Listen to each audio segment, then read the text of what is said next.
এক ভাইয়ে কমেন্ট করছে, ভাইয়া এই আপনাদের গ্রামে যে সালে কিসা হুজুর উনা কি আসলেই পীরে কামেল না ভণ্ড? আরে ভাই, জঙ্গলও কালি না, ফিরেও কিন্তু কালি না, কিন্তু কালি আমাদের মনও বিশ্বাস নাই, কিছুই নাই।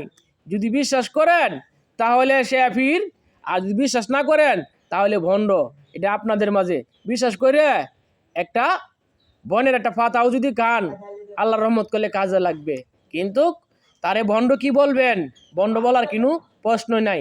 সে তো কার কাছ থেকে 10টা 5টা টাকাও নেয় না, বিনা সাত্রে সে চিকিৎসা করে দেয় জনগণরে। সে হলো জনদরদি একজন, আমাদের সকলের ভক্ত লোক।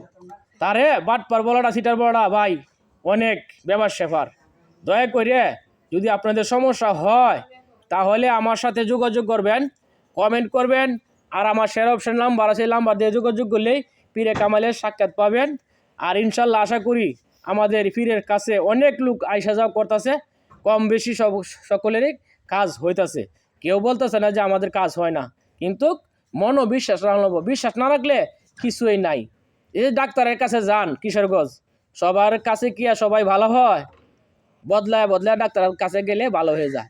কারা তো কি যশ বলা যায় না, কিন্তু আপনিও ভালো হইতে পারেন যদি বিশ্বাস রাখেন। বিশ্বাস রাখলে অনেক কিছু। আর ওনার বাড়ি হলো আমাদের পাইকের তোলা, এই দক্ষিণ পাড়া বাড়ি। পীরে কামেল এক নামে সবাই চিনে।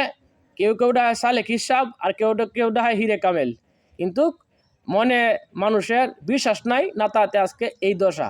মদন এলাকা মানুষ সবাই চিনছে, আমাদের গ্রামের লোক আস্তে আস্তে সবাই চিনতেছে, সবাই জানতেছে, বিশ্বাস করতেছে। বিশ্বাস করলে কিন্তু অনেক কিছু হয়। তো সে একটা আজকে 3 দিন আগে একটা কারিশমা দেখাইছে, এই কারিশমা